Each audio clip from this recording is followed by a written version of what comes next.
Ela conectando. Ai, que Olá, prazer! tudo bom? Prazer é Tudo. meu estar aqui hoje. Que Pois delícia. é, menina. Olha, essa, Isabela, é uma sequência de lives que nós estamos fazendo para os profissionais que trabalham com MDR e para os pais e filhos que me seguem no Instagram. Né? A gente está dando assim um pouquinho da gente no sentido de orientar, no sentido de conversar um pouco sobre alguns assuntos, né? Claro. Bastante importantes na vida das famílias. E hoje eu tenho o prazer de ter a Isabela aqui, que é uma especialista na área de apego, né, Isabela? E o pessoal está entrando, né? Tá bom. Você está bem? Tô bem, tô ótima, obrigada. Tá, né? Tá com a carinha ótima. A gente na quarentena, né, Isabela? A gente tem que se cuidar também, né? Porque senão já viu, né?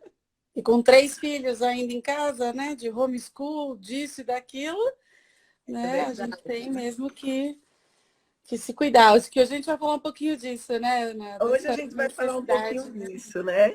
E eu queria apresentar para vocês, já tem um pessoal entrando, Isa, a gente vai começando, Tá bom. porque a gente tem bastante coisa para conversar. A live dura 1 hora, né? Tá E bom. assim que tiver faltando 5 minutinhos, eu aviso para a gente ir se despedindo e fechando, porque eu fiz questão de ser só lives curtas, para depois, se a gente quiser, poder fazer alguma outra coisa em cima do assunto, né? Então, Claro. deixa eu apresentar para vocês, me apresentar primeiro, para as pessoas que não me conhecem.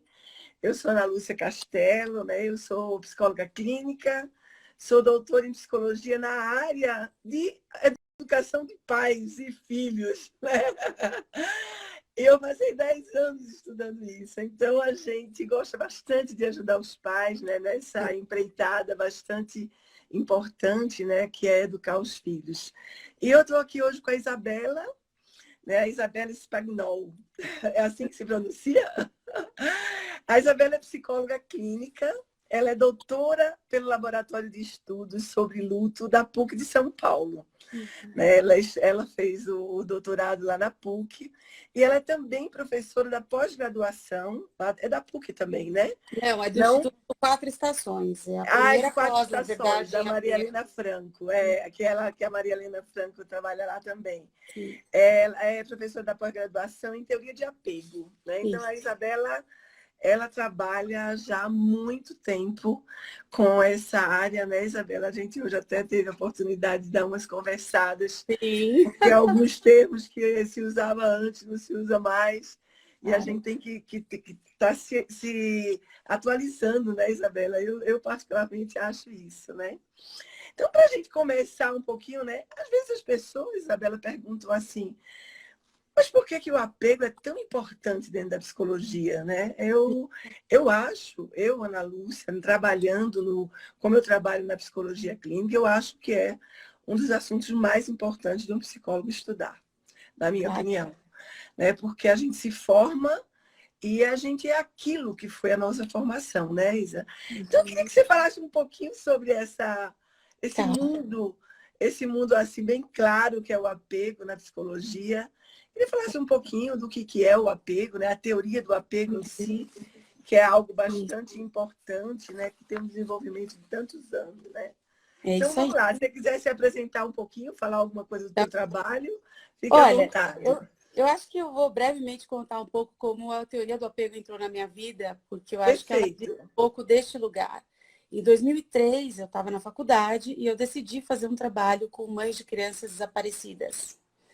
E, Olha que mas quase bacana. 20 anos atrás, tinha muito pouca coisa publicada, né, no Brasil, e eu fiquei super perdida, né, porque eu queria entender como que aquele vínculo permanecia, que tipo de vínculo era aquele, né, esse vínculo ambíguo da presença na ausência, da ausência Uhum. na presença, e eu queria entender como ajudar, de fato, essas mães, era uma questão que me angustiava muito.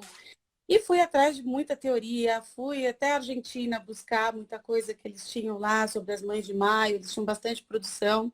E eu estava dentro da PUC, mas eu não estudava com a Maria Helena Franco. E aí alguém me disse assim, vai lá com a Maria Helena, que a Maria Helena dá luto, né? E ela foi uma das pioneiras de apego.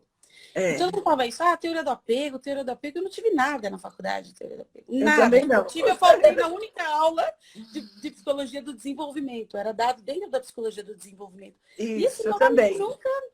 Esse nome nunca me atraiu muito. Falava, teoria do apego. E eu acho que a gente começa falando justamente dessa confusão.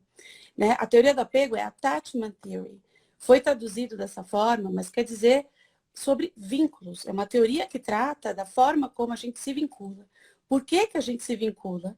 E o que acontece nessa vinculação que a gente leva pro resto da nossa vida. A nossa vida, não tem dúvida. Então, foi assim que eu entrei. Então, essa primeira confusão que eu acho que é super importante quando a gente está falando de teoria do apego. Tem criação com apego, tem uma série de outras formas de falar, mas não necessariamente é a teoria do apego. Porque o apego aqui é vínculo, não é o apego, criar com apego, criar com afeto, a gente vai falar um pouco disso. Mas o apego, ele é o vínculo que se forma entre duas pessoas. Né? Então, iniciando um pouquinho essa ideia, o Bowlby, qual foi a grande sacada dele? Então, para quem não conhece o Bowlby, a gente fala com essa intimidade. O Bowlby foi um teórico, foi o primeiro teórico a escrever, né? Ele é o pai da teoria do apego, junto com a Mary Ainsworth, vamos dar a ela o devido lugar e valor a ela. Devido valor também, né? O devido valor, sem ela, né, não teríamos aí metade, provavelmente, do que foi escrito. E eles começaram a tentar entender quais eram os efeitos da separação sobre crianças. Então, pensando num pós-guerra... Começaram a pesquisar, né, Isabela? Essas pesquisas foram pesquisas muito densas, inclusive, né? Tem escritas, né? A gente está falando de um período pós-guerra. Pós-guerra, Guerra Mundial. A Europa destruída, o Bowlby era britânico, a Mary Ainsworth americana, né? E assim, um pós-guerra de uma Europa destruída. Pais mortos e mães saindo para reconstruir a Europa. E as crianças adoecendo.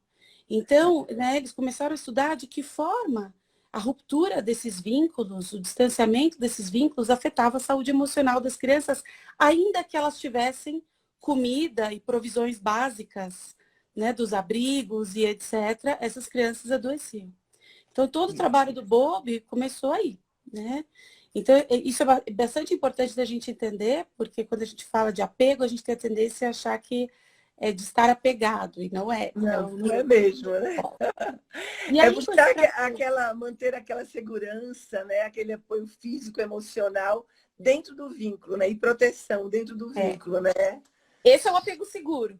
Esse é o apego seguro, é buscar isso. O apego é buscar isso, né? Todo tipo de apego, ou todo mundo vamos por assim, né, nesse sentido, é apegado, porque na verdade o apego é a forma como se desenvolve esse vínculo, é a necessidade humana que nós temos, e essa foi a grande sacada do Bowlby, para nos conectarmos a um outro. Então, até então, a psicanálise dizia que a motivação primária para a gente se adaptar a um outro vinha da necessidade de alimentação e reprodução. E o Bowlby chegou e falou assim, opa, tem uma mais aí, que é a primeira, que é a necessidade de se sentir protegido. Isso. Porque pensamos enquanto espécie, né, Ana? Com certeza. Né? Se a gente precisa sobreviver enquanto espécie, pensando que a teoria do apego, né, ela tem uma grande parte na etologia, então, sobreviver enquanto espécie humana, na história da humanidade, ser protegido para um bebê humano que é super frágil, é uma das primeiras questões, não é mesmo? Não tenha dúvida disso, não tenha dúvida mesmo. Imagina, né? Já comido pelo tigre, a gente não sobrevive sozinho lá atrás, a gente está falando lá. Exatamente. Então, o nosso cérebro e todo o nosso aparato humano, ele se desenvolveu de forma a nos vincularmos. Então, na verdade, o neném, ele nasce pronto para se vincular. Ele agarra, ele balbucia, ele busca com os olhinhos, ele emite sons, ele sorri, né? Aquele sorriso que a gente diz. Ele é fofinho, ele é cheiroso, ou seja, ele nasce com todo esse aparato para se conectar a um outro, para cuidar dele. Mas precisa que essa mãe e esses pais estejam disponíveis, né? Exatamente. A disponibilidade da vinculação é que é uma das coisas mais importantes, né, Isa? Sem dúvida. Ela é que vai diferenciar um apego seguro, né, que a gente vai falar um pouquinho mais para frente, de outros. Mas é importante entender assim que no início da vida a gente se adapta a tudo. ao bem e ao mal. E isso é muito importante a gente entender. Que mesmo que a qualidade do vínculo seja ruim, então pais muito poucos disponíveis, às vezes até falar em casos extremos, extrema negligência, etc. Se a pessoa sobreviveu, ainda que com todas as sequelas, né, ela vai ter, né, a dinâmica com o outro. Então, aqui nesse momento, a gente não está falando de qualidade, a gente quer qualidade. Nós, como terapeutas, como pais, a gente estimula a qualidade. Mas, etologicamente, é garantir a sobrevivência. E por isso que a gente é tão adaptável ao bom e ao ruim. Ao Então, bom a e gente ao tem que ruim. ter essa flexibilidade. Né? Isso.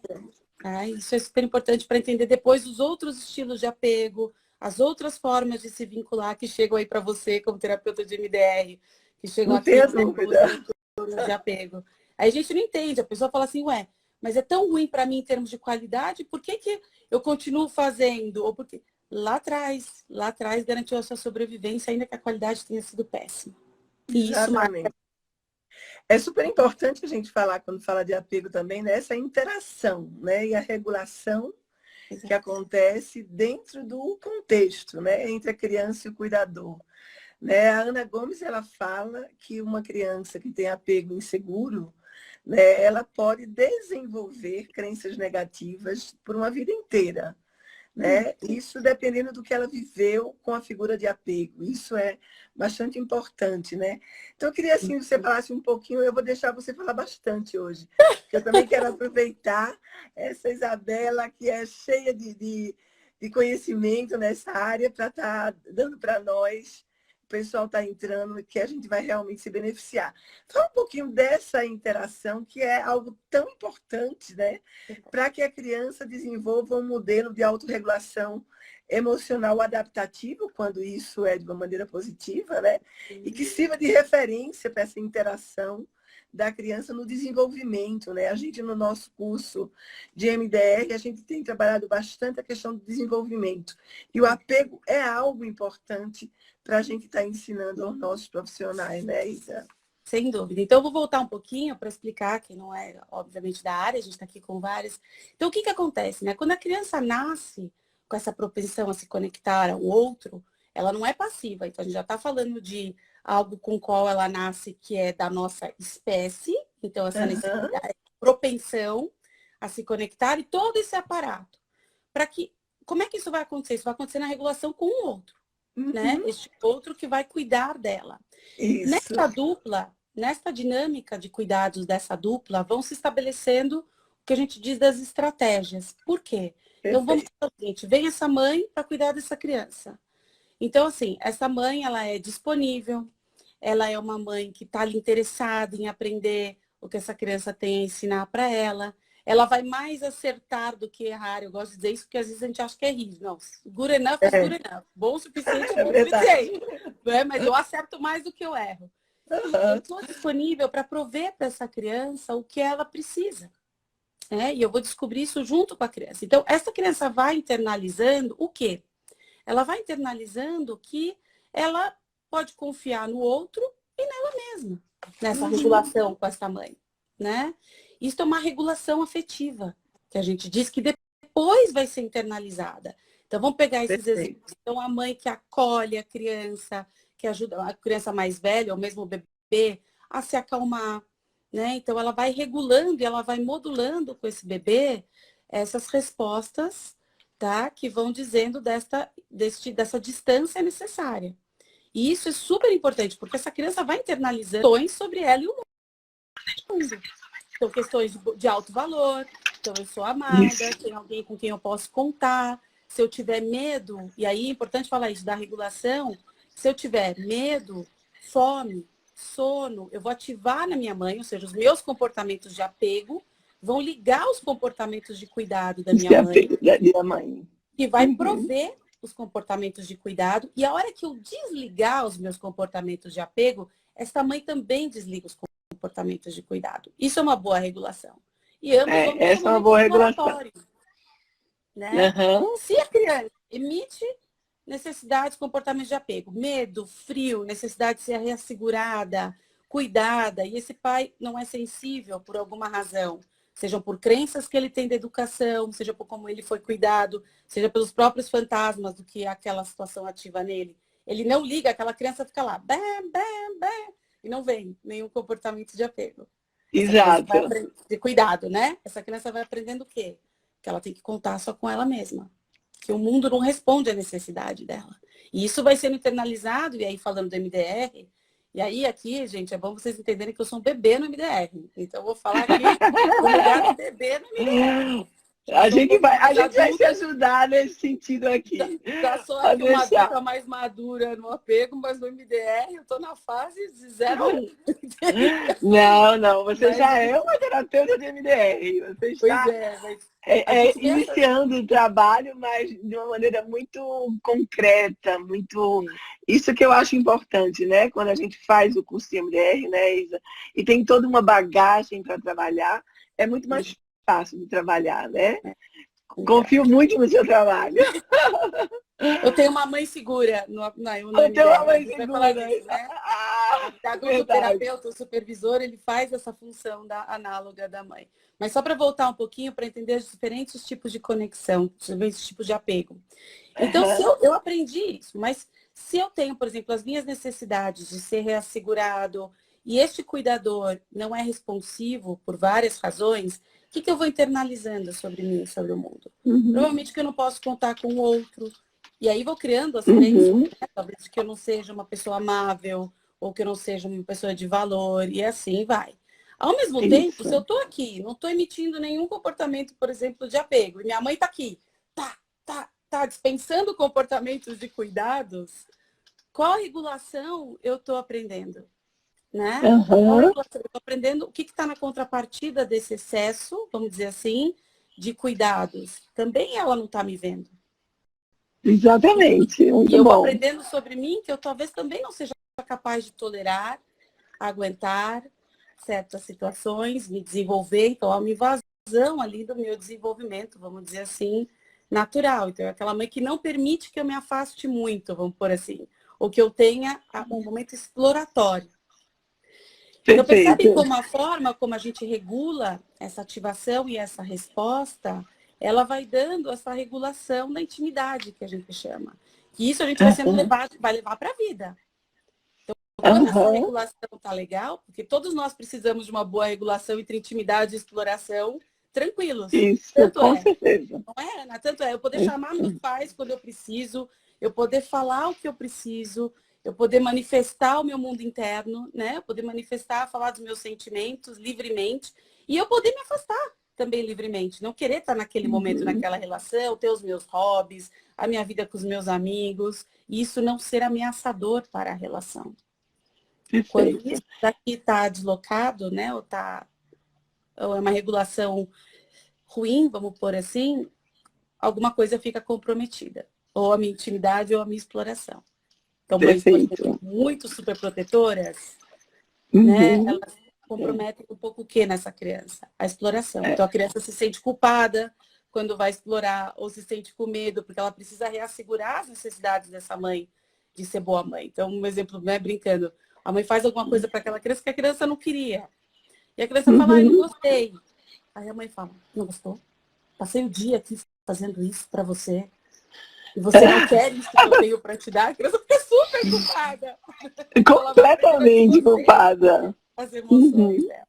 Então, exatamente. Essa ideia de regulação, né? O que a gente chama de regulação da intimidade. E um bom equilíbrio, uma boa regulação entre intimidade e exploração. Uma mãe que está atenta e disponível para perceber o que aquele filho precisa naquele momento. Não sei se explicou. Excelente. Uma coisa que a gente sabe é quando, se o cuidador é capaz de responder à criança de uma forma assertiva, através do conhecimento, da confirmação, das necessidades, a criança prontamente é atendida, né? Vai sentir que é amada, se sente segura de uma maneira geral. Quando o cuidador não está com essa disponibilidade, emocionalmente ou fisicamente, para atender essas necessidades, a criança fica dentro de um contexto onde ela fica questionando esse senso de segurança, né? Ela mesma e lidar com as situações adversas. Você falou sobre a mãe superprotetora. Eu nunca digo que uma mãe está errada, viu, Isabela? Sim, Eu sim. aprendi isso quando eu fiz o meu mestrado. Eu Claro. aprendi a desenvolver uma empatia com as mães, porque a gente sabe que toda mãe do mundo, quer Que é o dizer, melhor. pelo menos aquelas que a gente acha que são mães mesmo, querem sempre o melhor para os filhos. Sem dúvida. Né? E elas erram muito. Isso é o grande porém do papel parental. Né? As mães erram muito. Erram muito mesmo, e eu digo isso para as mães quando eu atendo. E dentro desse contexto, desse vínculo, né, de apego que a gente fala, é muito interessante como quando ele se forma de uma maneira inadequada ou disfuncional, é muito difícil sem um trabalho que isso modifique. Eu não sei a tua visão em relação a isso. Eu Olha, gostaria que você falasse um pouquinho. tá bom. Eu penso da seguinte forma, né? Primeiro, assim, é bem importante desmistificar uma questão. Quando a gente diz dos estilos de apego, então, para quem entende um pouco dos estilos de Aham, apego, a gente tem o estilo de apego seguro e a gente tem 3 tipos de apego inseguro. Apenas isso. um deles, que é o apego desorganizado, que é quando a pessoa, né, é uma situação toda falha em volta, então é o medo sem saída, seja porque aquele que me protege é aquele que me pune, então eu fico num dilema sem saída. Ou Então, aquele que me abusa, né? ou aquele que Ou me aquele que abusa, me abusa. exatamente. Então, esse estilo de apego que a gente chama de desorganizado, geralmente é o que a gente desenvolve mais patologias, tem mais sintomas ao longo da vida. Mas todos os outros tipos de apego, tanto o apego seguro como os dois inseguros, que é uma classificação que não dá para entrar aqui nos pormenores, mas eles Uhum. funcionam. Assim, a população é dividida em uma porcentagem um pouco mais de seguros, mas provavelmente aqui muitos de nós temos predominância de um apego inseguro, evitativo, um apego inseguro ambivalente, está tudo bem. A gente Aham. regula para melhores interações, Uhum. entretanto, né? A gente pensa sobre por que a Perfeito. gente pensa como a gente pensa, para É aprender verdade. sobre isso. Mas, então, assim, não é que a gente advoga que toda mãe tem que ser esta mãe segura. A gente Com busca mais certeza. segurança dentro das relações. E tem um fator super importante aí, você falou, né? Como é que a gente muda isso? A gente Uhum. muda isso numa cadeia hierárquica. O que eu quero dizer com isso? A mãe, também precisa ter como referência de apego e cuidado uma Uhum. figura diferente da figura que provavelmente ela teve na infância. Com Nós, certeza. terapeutas, orientadores, professores, maridos, e assim vai, pode ser essa figura de apego, né, desta pessoa e promover a ela uma Uhum. experiência relacional de aceitação, de ajuda mútua, de reassegurar e acolher. Então, quando você diz Uhum. isso, que a gente acolhe muito as mães, eu também, 80% do meu consultório são de mães, né? A É, gente acolhe, bota no colo mesmo, só que a gente toma um cuidado, porque tem uma hora que que ela tem que descer e você tem que ajudar ela nesse processo. Então, quando você pergunta o que muda, muda numa figura uhum. hierárquica, não de uma forma ruim, mas alguém que pode ser uma figura de apego. Eu falei hierárquica Exato. porque no terapeuta é hierárquica, né? A gente tem uma hierarquia. Exato. Mas, A por gente exemplo, na fala, relação pode de falar, casal, de a gente, amigos, né? uhum. A gente pode falar também aí das transições transgeracionais de comportamentos, né? Dúvida, Quando tá eu na fiz o base. meu mestrado, em relação a isso, é muito comum, Claro, né? Mães que têm mães ou pais cuidadores, que foram pessoas que tiveram vínculos mais disfuncionais, vamos dizer assim, ou um apego evitativo e certo. etc. O que é que acontece? Isso pode repercutir na vida dessa mãe com o filho que está vindo, né? Claro. E é Isso, isso que isso também, fala, Não, pode não, é falar. isso mesmo. Isso é uma das questões, né? Quando a gente diz assim, o que influencia o modo como eu cuido, tem a ver com o modo como eu fui cuidada, né? Seja pela Uhum. repetição ou pela necessidade de fazer totalmente diferente, mas a gente não tem o mapa completo, né? Aquela É história. verdade. Né? Tem É um autor que fala verdade, isso que eu tem. adoro. Ele diz assim, é igual você dizer assim, eu tô aqui em São Paulo, eu quero chegar na Bahia. E alguém diz para você assim, só não vá pelo leste. Uhum. Faltando o É resto do verdade. mapa pelo antagonismo dos que os meus pais foram. Tem outras questões. Momento de vida, se a pessoa Uhum. tem questões, né, uma depressão, ela está vivendo uma situação muito alarmante, No meu doutorado, eu trabalhei com acidentes não intencionais com crianças pequenas. Eu vi o quanto isso alterava ou não essa dinâmica de apego. Então, a criança que sofreu um acidente não intencional e aquilo teve um impacto e, de repente, a mãe passa a Enorme. dispensar mais comportamentos de apego até do que ela era. Então, tudo isso tem uma série de fatores que influenciam. A Rob Tapia, né, que é a minha grande mentora, ela traz em cima dessas transmissões transgeracionais um olhar bastante interessante da terapia familiar, né, sistêmica.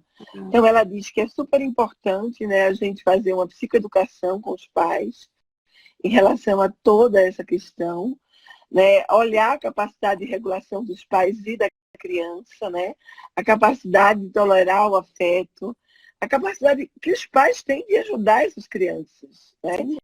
E ela fala, né, sempre num livro que ela tem, que é muito bom, que a integração é um processo contínuo. Né? Ninguém nasce já integrado, a gente não nasce integrado. A interação, as estruturas cerebrais, é que vai nos permitir fazer essa integração de acordo com as experiências que a gente vive. E as experiências de apego, elas são bastante importantes para que o cérebro da criança tenha uma integração. Né? Quando essa integração não acontece, pode criar espaços no cérebro da criança entre essas experiências e a criança pode não conseguir se integrar e começar a ter comportamentos disfuncionais. Isso eu acho bem interessante, né? Porque a gente olha que não é só a forma como o cuidador está cuidando, né? E como a criança vive também as experiências. Que pode não ser só com pai e mãe, né?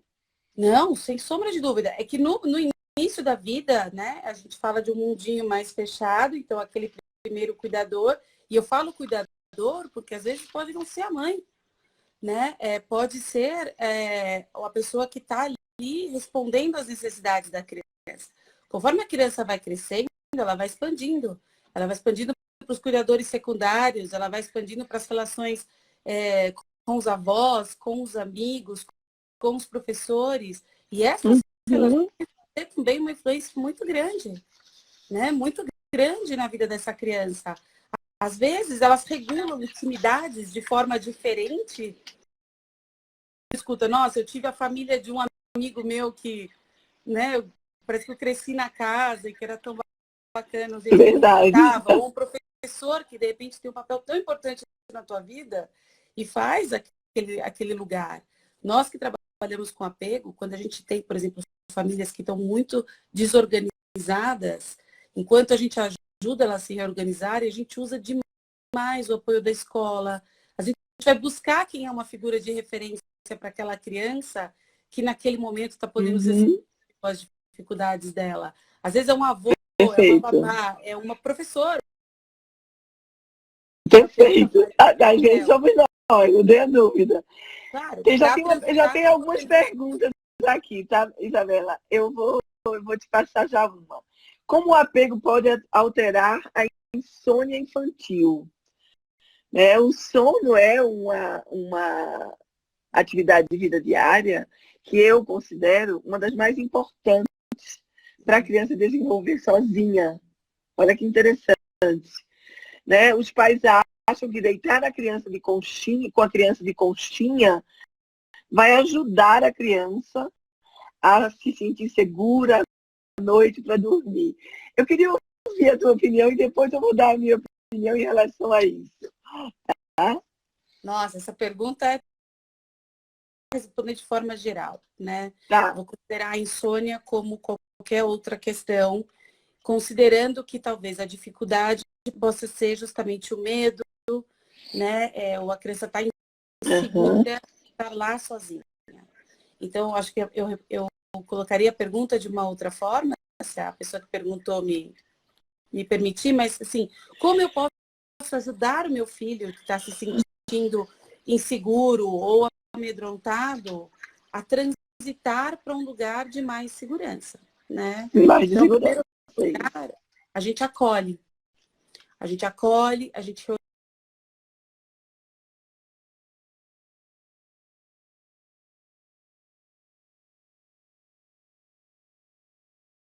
sinta segura.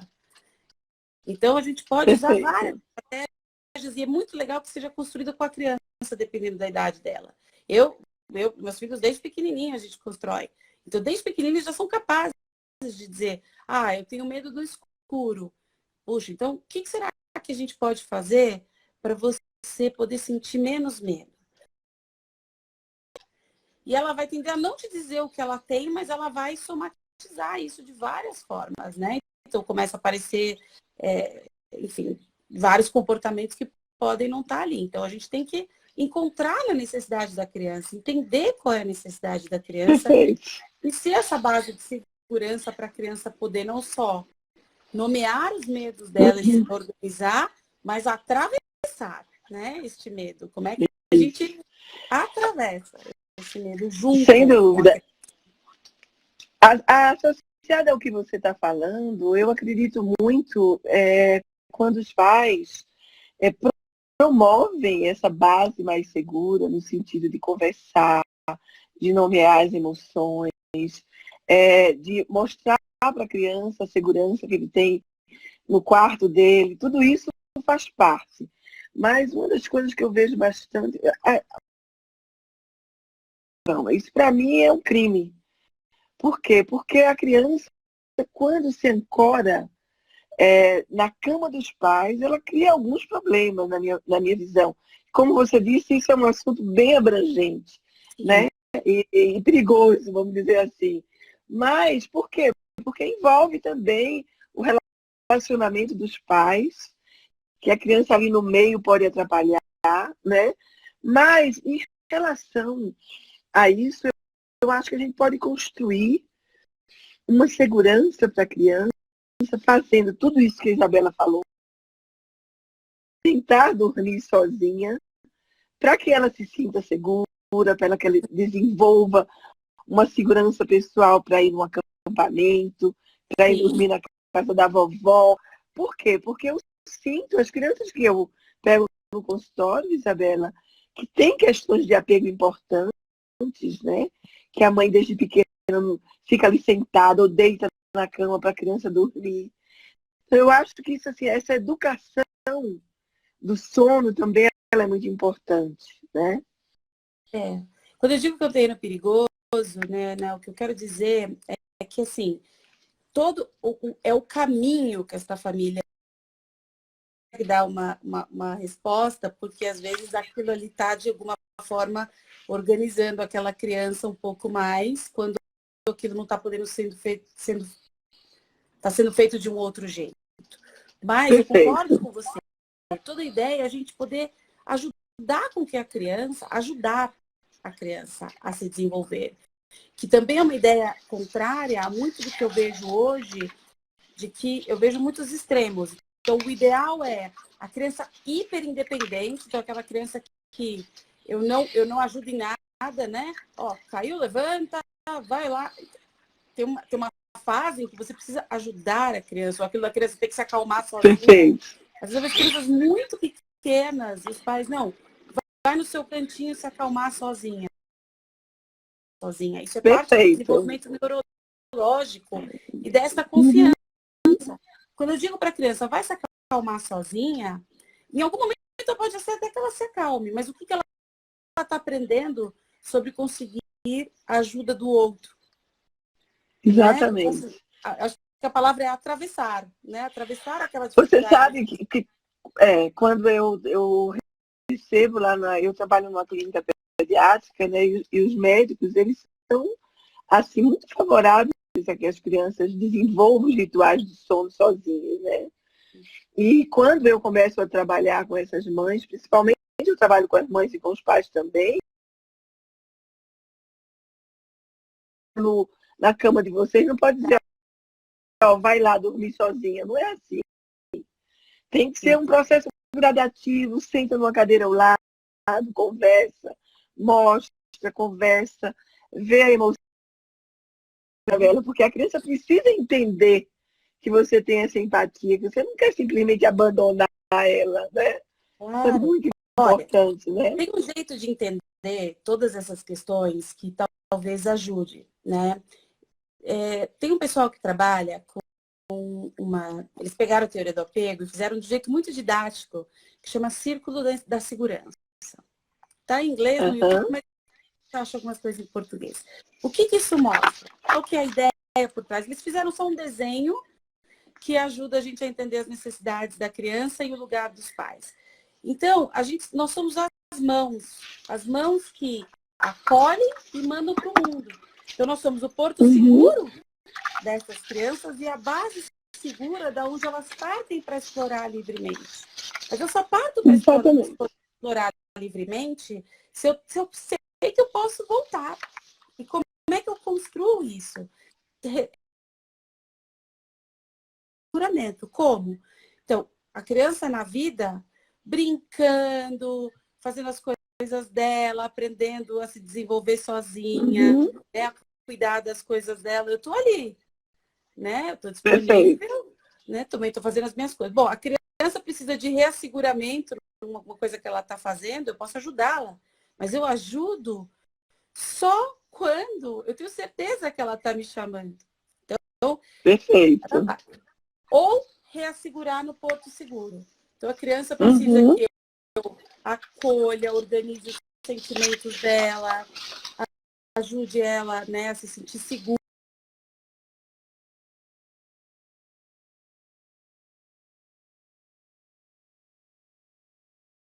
Eu não posso acolher a sua necessidade, se acolher sozinha.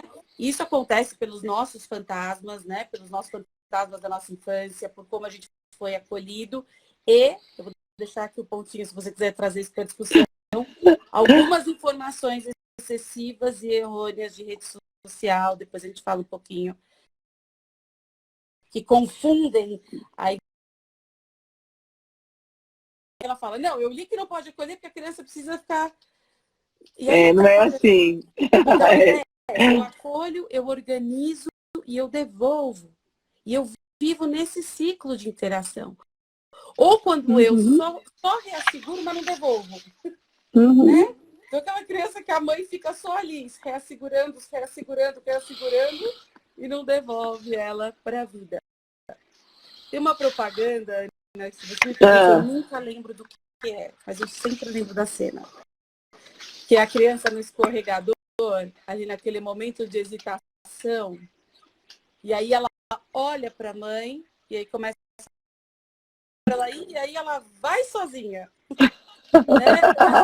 Essa talvez seria uma cena tão pequena e tão ilustrativa disso que a gente está falando. A criança sentiu alguma insegurança, sua mãe não foi lá e falou para ela, então desce do escorregador. Mas ela precisou de um modo que essa mãe dissesse para ela, tá tudo bem, vai, eu tô aqui com você, pode ir. E aí ela foi. Verdade. Né? Verdade. Isso tem muito a ver também com a segurança da mãe e do pai, né? Total. A gente vê muito isso quando pais fóbicos, né? Que assim não soltam as crianças, porque ele mesmo tem medo de soltar e acontecer alguma coisa. Como você falou na tua tese, que é Bárbara, né? Que você trabalha com pais onde as crianças sofreram acidentes que não foram acidentes. Aqui, Luísa, né? Sobre dependência. Né? Um pouquinho essa dependência maior da criança, aquela criança que não quer ir para a escola, que quer ficar em casa porque não quer ir para a escola para não se separar da mãe. Como que você vê isso? Tá, eu vou trocar um pouquinho a palavra. O termo, tá. Porque a dependência, Ana, ela pode causar uma certa... Verdade. E aí ela entra nesse rol de talvez o pai perceber que ele não pode acolher, ou que ele tem que deixar chorando mesmo, ou que vai uma confusão. Então a gente vai falar um pouco da insegurança. Então a criança que está mais insegura, enquanto estrutura, já que não se percebe capaz de enfrentar, por exemplo, com a ajuda do outro, né, que é a professora, os coleguinhas, aquela criança que não se acalma. A criança que protesta um pouco na separação, mas depois fica jóia, ela aceita os cuidados diários, é super normal. Né? Agora, aquela criança que você vê que não se acalma, que não consegue, ir para uma festinha, que não consegue ir para casa dos amigos, que não consegue ficar na escola, que quando ela tá, É dessa que eu tô falando. ela tá tensa. Isso. Então não é aquela criança que depois a mãe liga e a professora fala, tá ótimo. Não, a criança tá muito. Porque ela tá ali, mas ela tá o tempo inteiro morrendo de medo. Então, assim, tem aí uma questão vincular, sim, né? De uma ansiedade no vínculo. Então, uma ansiedade relacionada ao vínculo que precisa ser melhor regulada. Né? Isso é super importante da gente avaliar. Agora, é isso, essas pequenas separações iniciais, a mãe fala, meu filho morre de medo, né? Toda vez que ele vai a primeira vez para a escola. Gente, são ansiedades super normais. E o importante é a criança se acalma com figuras subsidiárias e ela, de fato, desliga o sistema de alarme. A gente tem que olhar, porque aí pode ter uma ansiedade de separação relativa ao vínculo e a gente vai ter que trabalhar isso. É aquela criança que está ligadona o tempo todo. Uhum. A gente está ligadão o tempo todo, monitorando o ambiente. A gente relaxa no que a gente está fazendo? Não. A nossa brincadeira é pobre, não é? A nossa atenção é pobre, porque a gente está o tempo todo monitorando tudo à nossa volta. A criança que está se sentindo segura, ela mergulha. Porque ela sabe que a hora que ela precisar gritar, alguém vem no socorro dela. Então, ela não precisa estar o tempo todo monitorando o ambiente. Então, isso é super importante. Isso é muito importante. E é aquele apego diante de traumas, né? A gente sabe que algumas crianças... Aquela criança, a Ana Gomes fala muito isso, né? Que é uma grande terapeuta de MDR de criança. Ela diz que quando a criança sofre traumas complexos, que são traumas repetitivos, né? Ela começa e ainda vive em cima de traumas, porque convive com os pais, né? Nós temos uma criança no projeto Boa Borboleta, que ela é uma criança que não desenvolve apego com ninguém, porque ela vive dentro de um contexto de transmissão transgeracional de violência das crianças, dos dois filhos. E essa criança, ela é uma criança extremamente violenta, né? Então a gente diz que quando uma criança sofre esses traumas complexos e ela continua convivendo com aquela pessoa que causa o dano, né? Isso é mais grave ainda, porque pode causar patologias muito graves no cérebro da criança, né?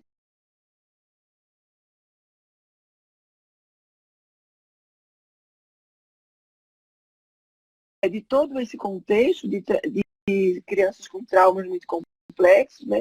O que é o MDR?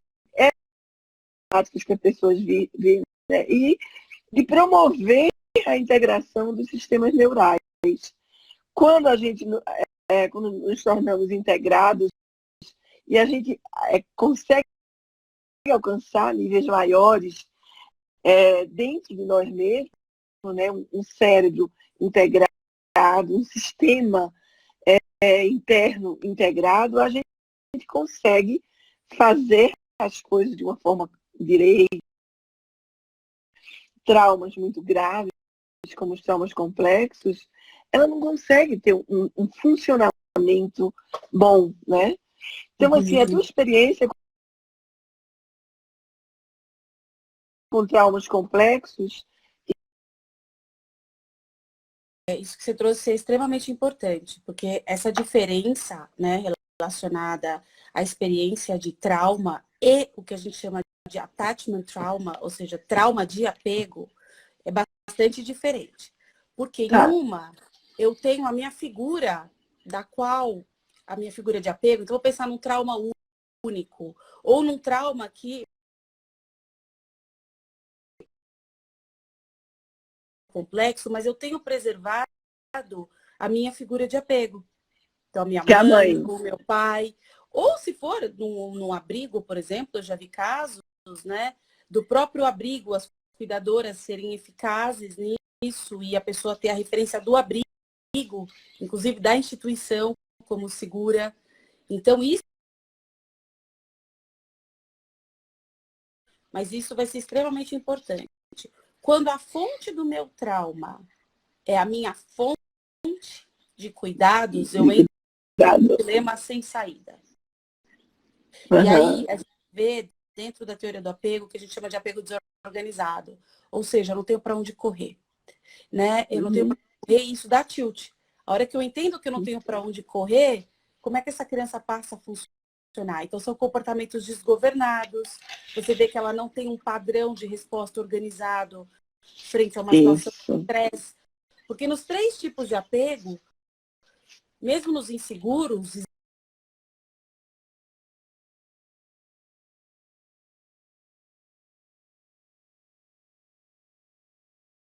naquela mão que cuida de mim. Então, você vê um padrão de resposta desorganizado. Tanto que o apego desorganizado, ele entrou como categoria, quando depois de muito tempo, foi a Mary Mann que categorizou esse 4º estilo de apego, porque tinham crianças que eram muito classificáveis. Não estava dentro daquele contexto. A separação e o estresse, ela não fazia sentido. E aí, quando a gente trabalha bastante tempo com isso, a gente percebe. E aí você vai vendo que ele vai se desenvolvendo um adulto desorganizado. Né? Então, é aquele adulto que, frente a situações mínimas, e aí os sintomas, a gente diz que muitas das psicopatologias, elas estão ligadas a um apego desorganizado. Não necessariamente o apego desorganizado desenvolve a patologia, mas a grande parte das patologias mais severas, a classificação é apego desorganizado, justamente porque a pessoa não consegue encontrar esse recurso para sair desse dilema sem saída. Para onde eu fujo? A mão que me acolhe é a mão que me fere. Para onde eu fujo? Me fere. Exatamente. E outra figura, se é uma família que a recorrência do trauma, ela é, né, você sabe disso muito melhor do que eu, se a família é violenta, por inteiro, essa criança não tem figuras subsidiárias, isto vai pesando. E, obviamente, que um trauma complexo desde pequeno, ele vai deformando o cérebro dessa criança, deformando mesmo. Né?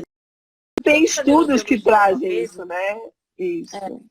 A grande vantagem é, quando a gente ainda está num grau de severidade, mas a gente não ultrapassou a grande barreira, vamos dizer assim, ainda tem alguma esperança, o amor modifica o cérebro.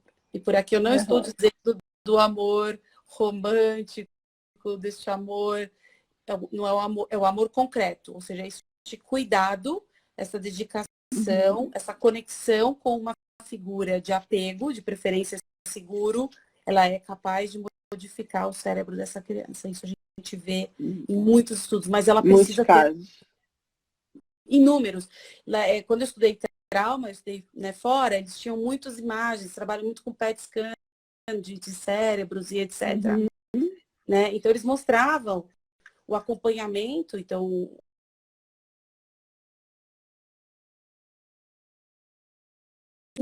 Tirava uma foto do cérebro e depois de um ano, essas crianças em famílias adotivas... Ele não ajuda. Ele não ajuda. Mas essa interação com o outro, um outro que olha no olho, um outro que acolhe, um outro que toca. Gente, o toque... A gente tem que entender que o toque é a maior pele sensorial que a gente tem. O toque funciona uma série de descargas neurobiológicas na gente. Então, as crianças que eram muito acolhidas, o que acontecia? Né? Esse cérebro, depois de um ano e meio, se modificava completamente. Essas crianças se desenvolviam. Óbvio que com algumas sequelas, dependendo da intensidade, mas sequelas que o próprio corpo depois absorveu e essa família conseguiu ajudar. Então, assim, a gente vê muito da Sayana. E os adolescentes, Isa? A possibilidade de mudar ou melhorar essas estruturas e o apego, assim como nas crianças, na experiência que eu tenho, esses adolescentes, porque o Projeto Boa Borboleta também trabalha com adolescentes. É um trabalho de formiguinha, é um trabalho muito lento, é um trabalho de reorganização realmente, né? A gente trabalha com a MDR, de uma reorganização desse sistema interno que está completamente desorganizado. Eu queria ver tirar uma dúvida que eu deixei passado o início. Gente, o apego é uma necessidade do berço ao túmulo. Tá? Uhum. Vou usar essa expressão. O apego, ele é do berço ao túmulo. Ou seja, em qualquer momento da minha vida que eu encontrar figuras que me podem prover alternativas ao que eu vivi, regular melhor, ele pode acontecer, senão não teria psicoterapia de adultos. Então, para que a gente faz psicoterapia de adultos? Qual que é o objetivo dentro da TA, na psicoterapia de adultos? É você poder, primeiro, identificar qual é o estilo de apego do paciente e, pela relação com o terapeuta, você poder ajudar que o paciente tenha, na relação com você, essa base de segurança para explorar o mundo, para rever os próprios conceitos, para rever sua própria história, para pensar sobre as relações lá fora. E é isso que vai ajudar essa pessoa a rever. O que acontece é o seguinte, existem picos de desenvolvimento cerebral e neurológico que facilitam esta mudança. Então, crianças até 6 anos têm um pico neurológico de desenvolvimento enorme. Então, quando a gente diz que elas são mais molinhas, é mais fácil. Tanto que, assim, eu, particularmente, Isabela, no consultório, crianças até 6, 7 anos, eu atendo a família. Ou eu atendo só os pais, eu nem vejo. Às vezes eu vejo a criança uma vez para fazer. É verdade. Por quê? Criança, a chance de eu modificar a estrutura dessa relação com a criança é muito maior.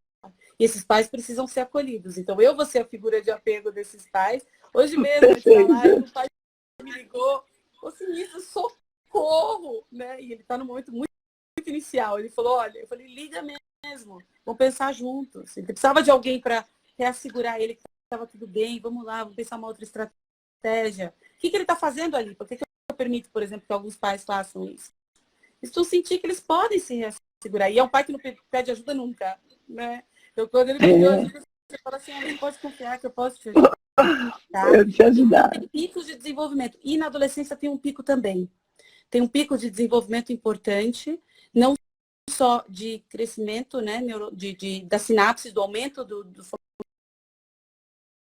Eu já vou terminar, que eu sei que a gente está em cima, mas muito importante. Ainda tem 8 minutos, ainda temos. Formações e rompimento de vínculos são momentos muito propícios para a gente mexer nas construções de apego. Por isso que quem trabalha com luto, muitas pessoas trabalham com luto, acabam trabalhando com a TA. Porque são momentos de tamanha intensidade de rever padrões super importantes. Então, por exemplo, formação de vínculo, desaparecimentos. São sentimentos tão intensos mobilizados dentro que às vezes nos dá a chance de mexer com isso. Às vezes reforça modelos que eu já tenho, padrões que eu já tenho, e às vezes modifica. De repente eu caso com um cara o oposto do meu estilo, né? Que me dá coisas que eu nunca tive na minha vida, e eu começo a caminhar para uma maior segurança. Então, respondendo a pergunta sempre é tempo. Óbvio que quanto mais adulto, mais experiências eu acumulei, mas aí o MDR, aí, Ana, você explica aí, vai entrar para isso. Mais experiências eu acumulei, então o óculos que eu visto para ver o mundo, meu modelo operativo interno, ele vai já ler, pensa assim, que ele já leu 1 milhão de situações com aquele óculos que eu visto para ver o mundo. Exatamente. As crianças, pais, crianças. É uma das coisas que eu percebo com os adolescentes, sabe, Isa? É assim, que muitas vezes as relações familiares são muito conturbadas. E nessas relações conturbadas, o adolescente fica perdido ali no meio. Muitas vezes o próprio terapeuta serve de começar a construir uma relação com o mundo diferente com o adolescente, né? E eu vejo bastante isso. A gente está vendo o adolescente bastante preparados, vamos dizer assim, contexto familiar, às vezes bem precários, né? E isso, eu acho que você falou uma coisa que é fantástica, né? Eu trabalho muito com as famílias. Tem casos que eu realmente não atendo a criança. Atendo só o pai e mãe ou só a mãe, porque às vezes a gente consegue, em cima desse trabalho, uma resposta mais funcional da criança, né? Isso é muito bom. Às vezes não dá. Eu costumo brincar com minhas orientandas, morrem de rir com os meus desenhos. Eu faço desenho de palitinho, mas uma coisa que ajuda a organizar, eu penso sempre assim, em que lugar eu entro? Às vezes eu entro no lugar de ajudar esses pais a ajudar essa criança. Então eu sou a figura. Às vezes está muito desorganizada, eu fico no meio, né? Porque aí eu sou a figura de apego dessa criança e dessa mãe até que eu possa sair desse lugar. Às vezes, com algumas famílias, eu estou na base, né? Nessa base para que eles explorem, para que eles um pouco, sempre que lugar a gente está naquela relação, a partir do que aquela relação precisa.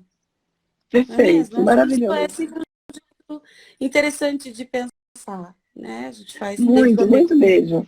Organizar as ideias.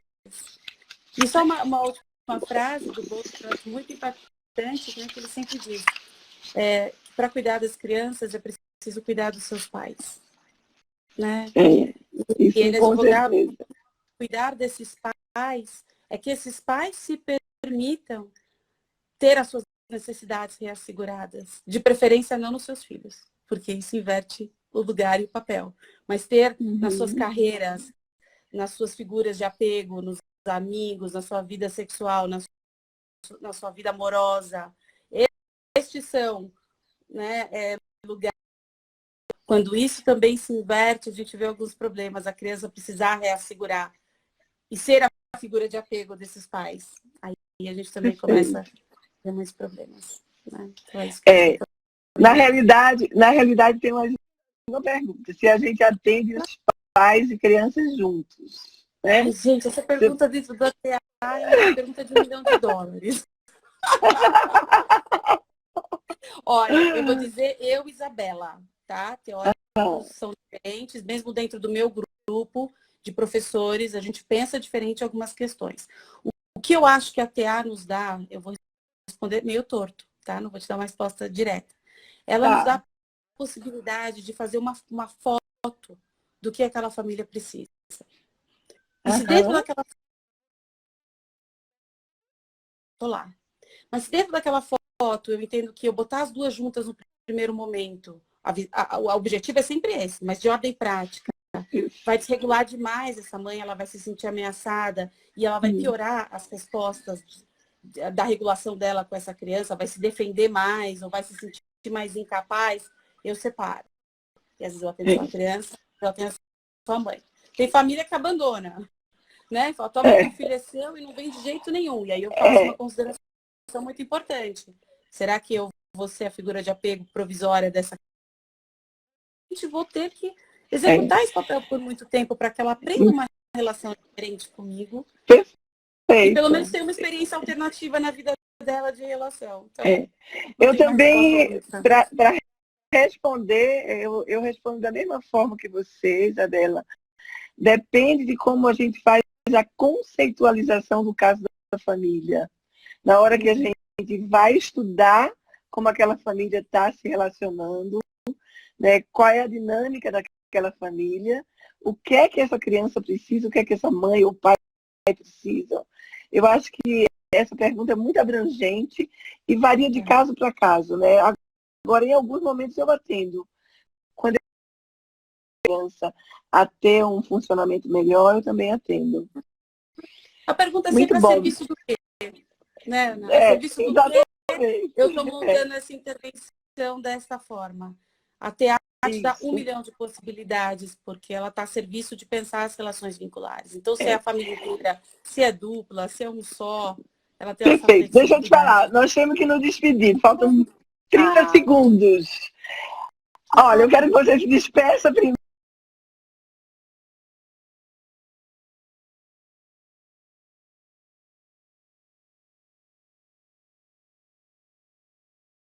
mais espaço do que a gente um dia teve, mas é maravilhoso poder falar dentro, né, de um outro lugar e super agradeço. Um beijo do seu coração. Obrigada a vocês aí, ó. Você sabe que eu amo você.